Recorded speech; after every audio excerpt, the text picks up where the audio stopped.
معنا الآن في مداخلة هاتفية من بيروت المحامي المتميز ستيفن لاغانا في شؤون الهجرة. Well, Steve, here is the morning time in the U.S. East Side. Good afternoon, I believe, in your time. It is. It's approximately 3:40 in the afternoon here. That's very nice. We are experiencing some foggy weather, winter style here. I'm assuming that you have a sunny, beautiful day there. It's like 70 degrees. So Beirut is 70 degrees now. Wow, this is like summertime here. All right, Stephen, let's go and start talking about the things that concern our community here, and especially about the immigration. So the most recent thing that's been coming up to the news about the November 9 administration decision in regard to prohibiting accepting asylee or asylum applications at the border, especially from the southern border with Mexico. What do you have to enlighten us about this? Well, what they call it a presidential proclamation saying that persons who do not enter at a port of entry won't be able to apply for asylum. It's only for the southern border, so and that doesn't mean they can't apply for other forms of relief. So, like, they can still apply for what they call is withholding. They can still apply for Convention Against Torture. But those don't give you green cards. Asylum would give you a green card. And but it's also funny is that at the same period, they're not like if someone were to sneak in through Canada, like to come through Michigan, you know, that would be okay. But like if you came through Texas, that's not, you know. And it's not the first time that our president has put through executive orders that were unconstitutional. And obviously, we know that there's going to be courts trying to fight this. And since we're talking about the things that might be looks like unconstitutional, what about the naturalization and the things that all Americans born in the United States consider an American citizen? Can he or can the administration actually waive this right from the Constitution? Absolutely not. That's in the Constitution. You know, and that goes back to, you know, slavery, you know, that they were given rights to, I mean, that goes back when the Constitution was written. So I think that was just Trump trying to scare people as a result of with the elections coming up. All right, Stephen, now let's talk business. I believe that you have good connections with investors, and your office is offering services, legal services, to help investors who's planning to invest in the United States in order to situate their situation in legal manners. Well, the question is, what are the major benefits in the investment laws that those investors who intend to come to the United States can get advantage of? Well, there are two programs. Well, it's all under one program. It's called the EB-5 program, okay? And under the EB-5 program, investors who can they want to invest $1 million, they can go any place in the country and invest in a venture as long as it would that business would hire 10 people, either citizens or green cards. Okay. Okay. So if a business person was in manufacturing and he wanted to open up a plant, he would have to invest $1 million in cash. Okay. And he would have to do a business plan. He would have to do pro forma financials, and he would have to show USCIS that venture was going to generate 10 jobs. Okay. All right. Now, there is also another program where people can invest $500,000, and for the $500,000, you still have to show that you would still generate those type of jobs, but it's in what they call like a regional center. You know, in the regional center, like say for example, Marriott. If Marriott wanted to put up a $20 million hotel, okay, and they needed to raise $20 million. Okay, so then what they would do is they would make this regional center, and people could pay $500,000, and so for every $500,000, Marriott would generate the $20 million that they need, and each one of those $500,000 slots was a green card. Ah, I see. All right, so is it, you said like 5,100 and also you said $1 million. So is it matter the nationality of these investors? So for example, this will apply from someone from Lebanon or someone from Iraq or Egypt, or it make difference? The only difference is India, China, and Mexico. Okay? India, China, Mexico, and then everyone else. Okay? Because there's so many people from India who are applying for these visas that there's a longer wait for them. Okay? But for everyone else, anyone in the Middle East or anyone else, it's the same wait. So how this will work with the ban on some of the countries in the Middle East? So if someone from Yemen, for example, would like to come as an investor, can he still apply for this visa and this program? Okay. Iran, Libya, North Korea, Somalia, Syria, Venezuela, and Yemen, they still have the ban, and there is a waiver for them. Okay. So I don't think it's any different than anyone. They still have to deal with that waiver. All right. What are the chances that the family of the investor will get the same benefits? So, for example, if I am an investor coming from Egypt, I'm going to invest $1 million, God willing, sometime, and my family is going to join me. So is this going to apply to them so we can get a green card and be staying here with me? It's in the law that if the principal person gets it, their spouse would get it, and their children under 21 would get it. And it's guaranteed. That's guaranteed. Can multiple investors come together and apply for this visa? So, for example, a coalition coming from a businessman from Iraq, Egypt, Lebanon, and come together and to invest in a project here for $1 million. This will serve the three of them. Three of them can get the visa. Well, it's one green card per person. Okay, so but if there were multiple people, there are also other avenues. There's that program, and then there's also like for example, there's an L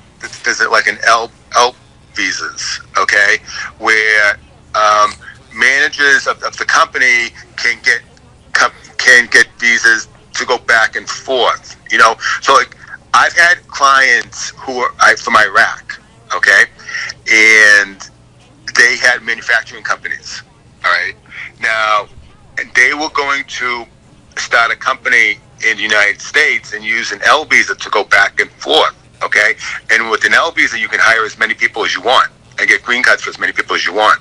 Okay, and the question is also, if they are here doing the investment and doing the business, do they have to have a local partner, or they just can do it by themselves? They can just do it by themselves. And another thing is that they don't have to live where they do the investment. They don't have to do? They don't have to live where they do the investment. So if they did an investment in California, they could live in Michigan. And the same thing. If they did an investment in Michigan, they could live in California. They don't have to live where the investment is. Okay, at the end of what are the process and the steps so they can get and obtain a citizenship at the end of it? Walk us through it. So when they start, what they'll do? It's no different than anything else. First they have to apply, they be approved. There's a 3-year step, okay, because USCIS is going to determine that they've made the investment, that they've hired the workers, and then once they're approved after 5 years, then they'll be able to apply for citizenship. And this also will apply for their spouses and their children? Correct. Great. All right, Stephen, stay with us. We're going to go for a quick commercial break and we'll come back to you. هل ترغبون في الهجرة إلى أمريكا؟ هل لديكم طلب هجرة في الشرق الأوسط يحتاج إلى متابعة؟ مكاتب المحامي ستيفن لاغانا بإمكانهم مساعدة الأشخاص الذين يواجهون تحديات تتعلق في الهجرة داخل أمريكا وفي بعض الدول التي تشهد نزاعات مثل العراق، سوريا واليمن. المحامي لاغانا لديه خبرة أكثر من 28 سنة في قضايا لم الشمل الفيز بجميع أنواعها، الفيز التجارية، الاستثمار في أمريكا وقضايا الترحيل. للاستشارة المجانية تواصلوا على الرقم 617-283-1018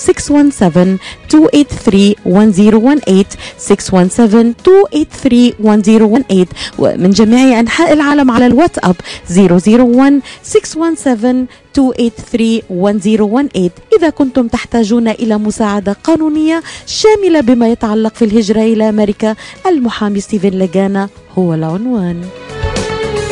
عودة مستمعينا الأعزاء، ومعنا على الهاتف المحامي ستيفن لاغانا في مداخلة حول مزايا قانون الاستثمار وكيفية الاستفادة منه وفرص الحصول على الإقامة وكذلك الجنسية للمستثمرين من خلال برنامجين حكوميين، الأول باستثمارات تصل 500,000 دولار والثانية باستثمارات تصل إلى $1,000,000، الأمر الذي يخول صاحب الاستثمار بشكل مباشر مع إثبات قدرته على خلق 10 فرص للعمل سواء لأمريكيين أو لمقيمين في الولايات المتحدة الأمريكية، يخول له الأمر إلى الحصول على الإقامة الدائمة وكذلك فرصة الحصول على الجنسية بعد انتهاء مدة الإقامة والالتزام بالإجراءات القانونية. So Stephen, where is the start? Where we can start if I am an investor?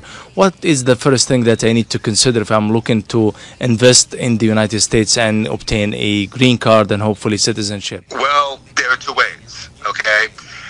One way is if they invested $1 million, they can go any place in the country and kind of develop any business that they want, okay? If they're going to go for the 500,000, they're going to have to do one of these regional centers, okay?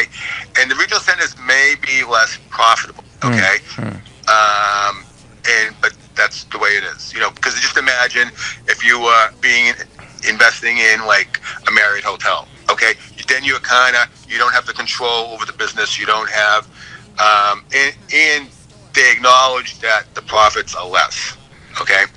So if someone was an entrepreneur, they would probably want to do the $1 million and have all of the control of that business. So, Stephen, based on your experience, if like I am a businessman, do I need a legal consultant to walk me through this, or I can just walk to the embassy and tell them, hey, I have $1 million I wanted to spend? Oh, no. Well, first of all, it is not done at the embassy, okay? This is done at USCIS, the United States. And it's actually, it's very complex. It's not like, because you're telling USCIS that you have a plan, okay? You have an idea, you want to open a business, you want to invest in the business, and you need to document and show how the business is going to succeed through financials. They're going to want to see where the money came from, and they're going to see that you have the experience to carry out this business.